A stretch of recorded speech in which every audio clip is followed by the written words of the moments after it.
How's it going, my dudes? Welcome back to another video. So to follow up from yesterday's Kraken video, we are going to showcase the robot boss today, and you will be able to have a go at what the boss can do by completing the Depths 2 Light level 60. Now, you wouldn't want to bring this team into this fight specifically, but I want to do so because I think this team is really fun to watch, so let's take a look at the boss. So to be honest, he just seems like a light type Kraken because he does the same spraying attack, and then he also summons a lot of ads that do a lot of damage. And he also has a laser spray that causes Dispirit on your team, so that could be another complication in the future. However, he does have one new move called Bombs Away, and he fires missiles at where you were previously, so if you're going to jump around throughout the map, you are most likely going to get hit by it eventually. So this boss is notorious for having a lot of AoE nukes. And furthermore to that, he also moves from left to right, as and when he likes to, and this is particularly true when he uses his laser beam. He will tend to move from left to right. This allows him to sweep the entire map, which is very dangerous. But thankfully with a light fever team, I'm able to down him, so there is really not much he can do from here on. But of course, like I said before, this is just going to be up to the advanced difficulty.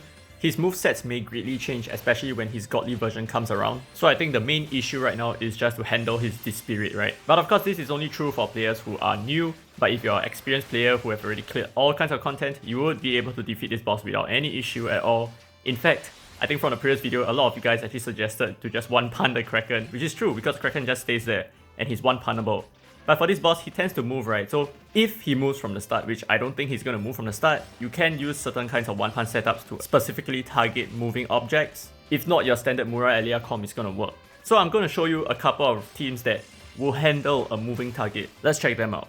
So for the first team, I have the Kira one-pun, and I am using Rolf, but if you do not have Rolf, you do not need to use him. Instead, you can opt for the usual Owl-Elk combination on Unit 2 and Suzu Dia on Unit number 3. Just remember to give the Reggie book to the Owl so that everything pans out nicely. So for this lineup, it's pretty straightforward. All we are doing is charging up a lot of skill damage and a lot of attack power for my leader, and then we use Kira's skill, which should one-pun the boss straight away. Of course, this only applies if everyone else is running a one-pun team. Next up, we have something a little bit more familiar. This is the Belsidia Enemy Team No Scope 360 combo team. I love it because not only is it super powerful, but it is also on element. So I'm sure you're going to see this team used in a lot of co-op pub runs. So if this is the first time you're looking at this team, it's going to be quite eye-catching, okay, because you're going to see us using a lot of skills, more than 3. Okay, so we use Belsidia first, and then we use Rebecca, and then we follow up by 2 stacks of Marianne, and then we use Belsidia again. That's amazing. Okay, but if you do not have Belsidia, you do not have Kira, what else can you opt for? You can definitely work with the Mura Elia team. It looks something like this. The original is on top, and the empowered version is below. Okay, and you guys might be really curious on what armaments we're gonna get from the robot boss, so let's check them out. Firstly, we have the 5-star Obstructor. It is a light type attribute weapon, and the weapon skill is while own HP is at or above 60%, light characters attack plus 50%. And as for the 4-star version, when your HP is at or above 60%, light characters attack plus 35%. So the 5-star armament is really strong. Okay, so in comparison, let's take a look at the Hermit Staff. I think it's called a Hermit Staff, not a Hermit Spear. Sorry. No, Hermit Spear. Wait, what? Hermit. You got me. Okay, honestly, I swear to God, I had no idea it's called an L-type Cane. But yeah, L-type Cane, right? So while own HP is at or above 60%, water characters attack plus 50%.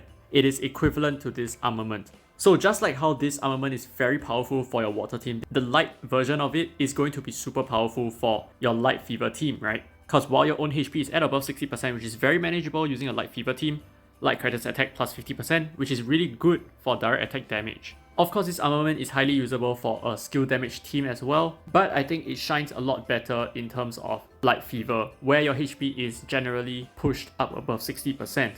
Also currently, your light teams are generally missing some very essential armament slots, so you're usually only using the Lab Sword, and if you're running a light fever, then you're lucky because then you can use the light fever book. However, if you're running a light skill damage team, most people I know run Whitetail's Axe. But with some variety such as this, your team can be a little bit more diverse.